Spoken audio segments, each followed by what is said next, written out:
Hello! Welcome back to my channel!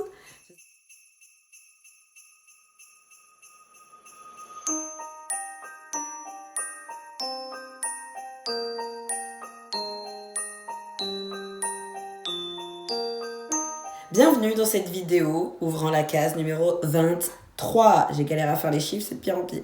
Je suis en violet, mais on parlera pas de violence conjugale, pas cette fois. Je vais vous parler de la trêve hivernale. Oui, parce qu'il y en a peut-être qui ne le savent pas, mais je suis éducatrice spécialisée et c'est un petit peu plus fort que moi de ne pas parler de ces sujets. Surtout qu'on est en hiver et bien souvent, comme tous les ans, on aime bien faire attention aux gens à l'extérieur, les gens qui n'ont pas de toit, que lorsqu'il fait froid. Oh, c'est rime! Mais donnez-moi un Molière! Je suis trop excitée, c'est normal, je sors du boulot. Pour ceux qui ne le savent pas, je vais un petit peu expliquer ce qu'est une trêve hivernale, dans quel cas elle s'applique ou non. N'hésitez pas à aimer, commenter, partager. Vous savez déjà! La trêve hivernale, en France, je précise, est, comme son nom l'indique, une trêve. Donc c'est une pause durant laquelle toute personne ne peut pas se faire expulser. Simple. Ok, elle dure 4 mois, du 1er novembre au 31 mars de chaque année. Celle qui a débuté le 1er novembre 2021 se terminera le 31 mars 2022. Ça paraît évident. Le but étant que les expulsions de locataires soient mis en pause durant la période de l'année où il fait le plus froid. Donc, risque de maladie, risque de décès, risque très important de complications. Il faut savoir qu'elle ne s'applique pas aux squatteurs. Donc les squatteurs, c'est les personnes qui rentrent dans votre domicile, qu'il soit principal ou secondaire. Ça ne s'applique pas à une personne que vous avez invitée chez vous et qui ne veut pas partir. Ça ne s'applique également pas à un locataire qui ne paye plus après la fin de son bail. Il faut savoir qu'elle ne concerne pas également les expulsions du domicile suite à de la violence conjugale ou procédure de divorce quand c'est ordonné par le juge. Petite information, au début j'avais mal compris. Je sais ce que c'est la trêve hivernale, mais au niveau de la procédure de divorce, je ne savais pas. On peut effectivement être mis dehors quand on devient un danger pour son conjoint ou quand un divorce a été prononcé et qu'on est au domicile conjugal, tant mieux. Exemple, un propriétaire décide d'expulser son locataire durant la période hivernale, il peut faire la démarche. La procédure d'expulsion, elle peut être faite pendant cette période, mais elle ne sera effective qu'après. Paris, pour sa 5e année, a mis en place la Nuit de la Solidarité. Je ne sais pas si vous connaissez. En gros, c'est une nuit où il y a des milliers de bénévoles qui sillonnent toutes les rues de Paris pour recenser un maximum de personnes sans abri et de recenser également leurs besoins pour après les diriger, les orienter, etc. Donc c'est des bénévoles, donc c'est pas forcément des gens qui, comme moi, travaillent dans ce milieu. C'est vraiment, ça peut être Pierre, Paul, Jacques. Ce qui compte, c'est d'avoir des mains, des gens qui ont envie, tout simplement. En faisant cette grande action-là, ça permet déjà de quadriller un petit peu le territoire de chacun et de savoir quels sont leurs réels besoins. Il y en a, c'est peut-être un sac, une tente. Bien sûr que c'est un toit, on est bien d'accord, c'est pas ça le sujet.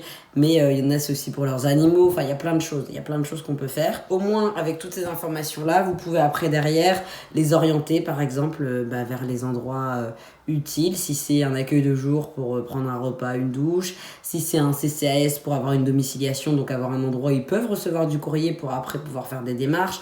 Il y a plein de choses qu'on peut faire. Il faut pas penser que les personnes sans abri et qui sont dans la rue n'ont rien, n'ont personne autour d'elles. Il y en a plein qui ont des personnes autour d'elles, il y en a d'autres qui ont personne effectivement et qui sont isolées. Donc savoir aussi si elles ont au moins un contact ou pas du tout, si elles ont connaissance de leurs droits. Ça permet de leur donner un cadre, un entourage, de ne pas les laisser seules cette nuit-là, de leur donner une présence. Et pour du coup basculer sur cette idée que j'ai trouvée absolument exceptionnelle, ça fait plusieurs années que je fais ça. Je sais plus vous dire comment j'ai eu l'idée, je sais que j'en avais entendu parler. Ça s'appelle le calendrier de l'Avent inversé.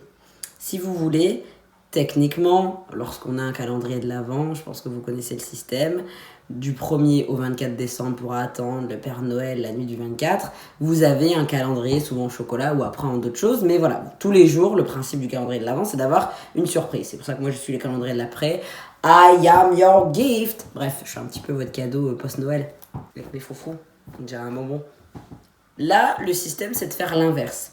D'avoir une boîte, un carton, ce que vous voulez. Et tous les jours du mois de décembre jusqu'au 24, vous mettez un élément qui peut être utile à quelqu'un qui vit sans un abri. Donc, une paire de gants, un livre, des préservatifs, des tampons, des serviettes hygiéniques, des cups, des culottes menstruelles, des chaussettes, parce que oui, il y a beaucoup de femmes dans la rue et vous savez à quel point c'est compliqué déjà en tant que personne qui a ses règles tous les mois de pouvoir se protéger correctement. Vous savez le prix des protections hygiéniques ou autres, peu importe. Donc imaginez quand on est dans la rue, imaginez juste. Toute cette problématique qui ne va pas en être une, et ben ça se rajoute avec déjà toutes les autres qu'elles connaissent. Il y a également de la nourriture mais non périssable ou qui peuvent être mangées comme ça, des lunettes de soleil, un bonnet, enfin il y a plein de choses, une écharpe. Et donc tous les jours vous mettez un petit élément ou un gros, peu importe, vous faites la taille que vous voulez. Et le 24 ou le 25, peu importe, mais vous allez l'apporter à une personne dans le besoin. Et j'adore cette idée. Moi ça doit faire 3 ans, 4 ans, je sais plus, que je fais ça. Et c'est trop génial. Bien sûr que ça fonctionne pas toujours. Bien sûr que parfois vous allez peut-être pas avoir les résultats escomptés. Je vous le dis tout de suite, d'un point de vue d'ego, si on vous envoie balader, intégriez, je crois que je l'ai déjà dit dans une vidéo, mais je vais le redire, que c'est pas contre vous, que la personne n'était juste pas dans sa bonne journée, que la personne n'était pas en capacité de recevoir ce cadeau, mais c'est pas grave, c'est l'attention. Ne faites pas ça si c'est pour recevoir des lauriers derrière, ça sert à rien, ou de remerciements, des compliments. Faites-le pour vous. Je vous force pas à le faire, hein, bien sûr, mais si vous voulez le faire, faites-le vraiment dans cette optique. J'ai envie de partager un moment, j'ai envie de donner. Ne pas hésiter à, si vous repérez quelqu'un dans votre ville, lui parler un petit peu tous les jours, dans l'année, hein, c'est pas que l'hiver.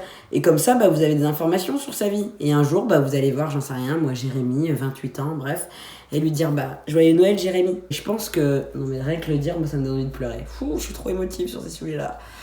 Je trouve que c'est des moments qui n'ont pas de prix. C'est vraiment trop intéressant. Et puis pour vous, d'inculquer ce partage, de le faire avec vos enfants peut-être. Je trouve ça super pour sensibiliser vos enfants au fait que y a des personnes qui n'ont pas la chance d'avoir un toit et que si elles voient peut-être quelqu'un avec un enfant, un bébé, mettre un jouet. Enfin, il y a plein de choses qu'on peut faire. Parfois, c'est pas que donner de l'argent, c'est pas que donner ne serait-ce qu'un sourire d'attention, un bonjour, de rendre à nouveau visibles ces personnes. Vous ne savez même pas le poids que ça peut être pour eux de se dire je suis pas invisible, quelqu'un m'a vu. Quelqu'un a pensé à moi, pensez à ces gens qui sont seuls. Si vous ne savez pas comment apporter une petite contribution, sachez que ça c'est pas grand chose. Des livres que vous avez déjà lus, c'est déjà ça, parce que c'est pas parce qu'on est un sans-abri qu'on ne peut pas lire dans la rue. Il faut vraiment enlever cette image de la personne sans-abri, forcément alcoolique, grosse barbe, etc. Toute cette peur, tout ce stéréotype. Peut-être que ça se passera pas comme vous le pensez, peut-être que ça va être mieux, moins bien, mais dites-vous que si vous faites cette action, c'est vraiment pour faire plaisir à quelqu'un. Même si vous donnez une paire de gants, c'est déjà énorme, parce que peut-être que ça lui permettra de tenir un hiver de plus. Peut-être que vous allez lui sauver la vie à cette personne. J'espère que cette petite vidéo vous a aidé déjà pour votre culture générale, de savoir ce que c'est la trêve hivernale. Comme ça, l'hiver prochain, ou en tout cas là, d'ici le mois de mars, vous allez entendre que c'est la fin de la trêve hivernale. Parce que de toute façon, au JT, quand on la commence et quand on la termine, on entend toujours parler. En tout cas, j'espère que cette vidéo vous a plu. N'hésitez pas à me dire en commentaire si vous connaissiez la trêve hivernale, si vous en aviez déjà entendu parler. Si jamais vous connaissez des actions qui peuvent être intéressantes et partagées aux yeux de tous, n'hésitez pas, je suis preneuse et tout le monde aussi. À partir du moment où on peut faire du bien aux autres, qui n'est pas preneur. Je vous souhaite une belle soirée, je vous dis à demain, portez-vous bien. Mouah.